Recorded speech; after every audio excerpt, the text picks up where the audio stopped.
Hi everyone, today we are going to be making this really delicious blueberry loaf.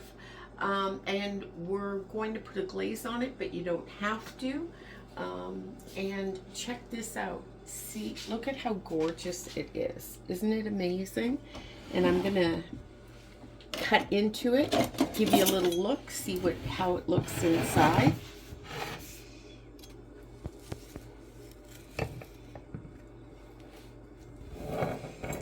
Look at that. Let me get a piece out.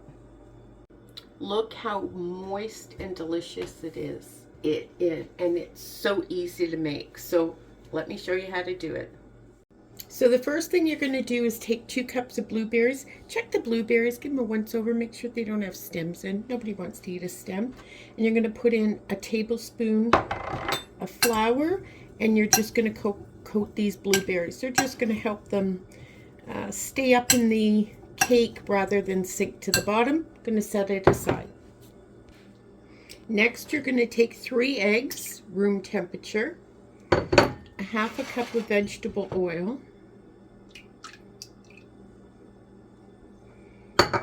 a tablespoon of vanilla, and half a cup of Greek yogurt, plain, not vanilla. Vanilla contains sugar and that kind of stuff, and you don't want that. And we're going to just mix that up.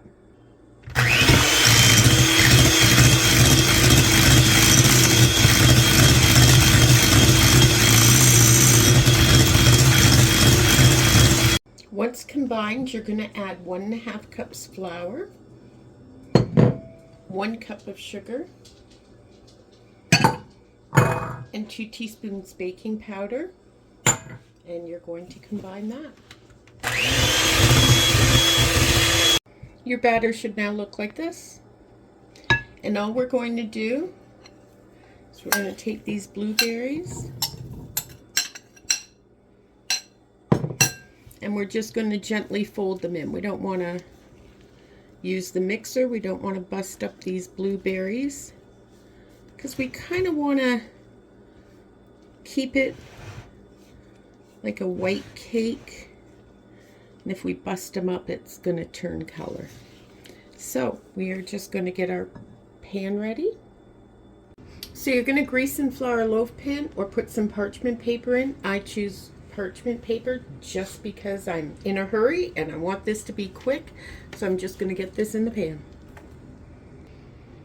We are now going to pop this in a preheated 350-degree oven for approximately an hour until a toothpick inserted in the center comes out clean.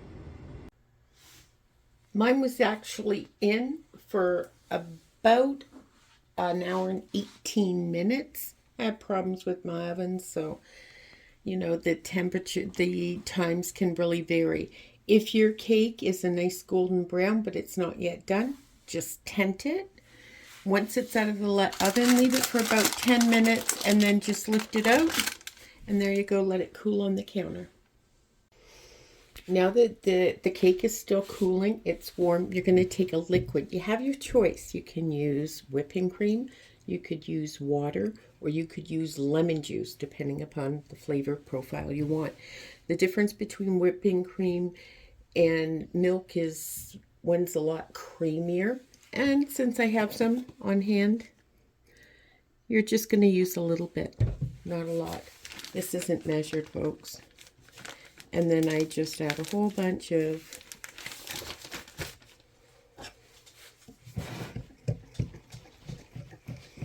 now obviously if you're using lemon juice, yeah, I'm not very neat with this.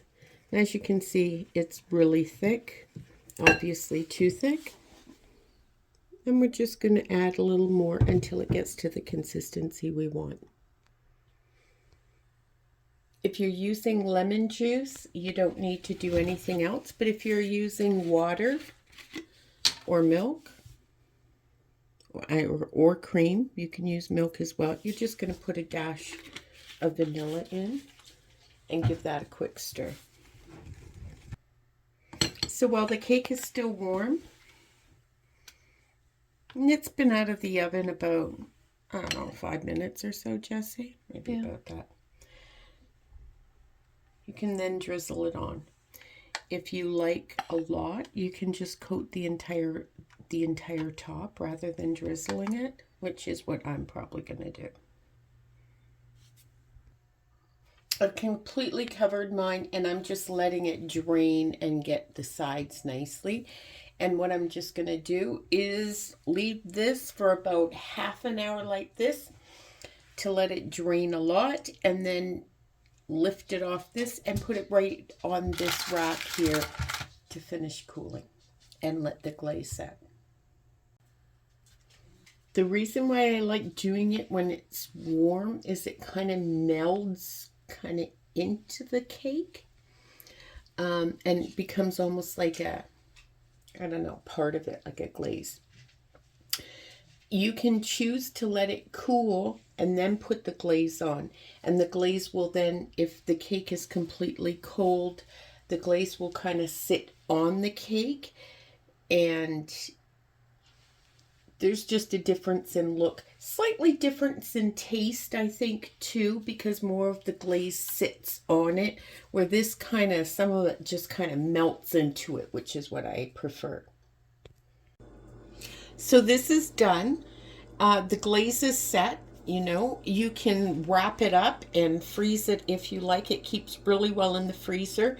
You can also slice it up and package it in individual slices. Throw it in the freezer and then just throw one in a lunch. Make things easy. Thank you so much for watching, and we'll see you again soon.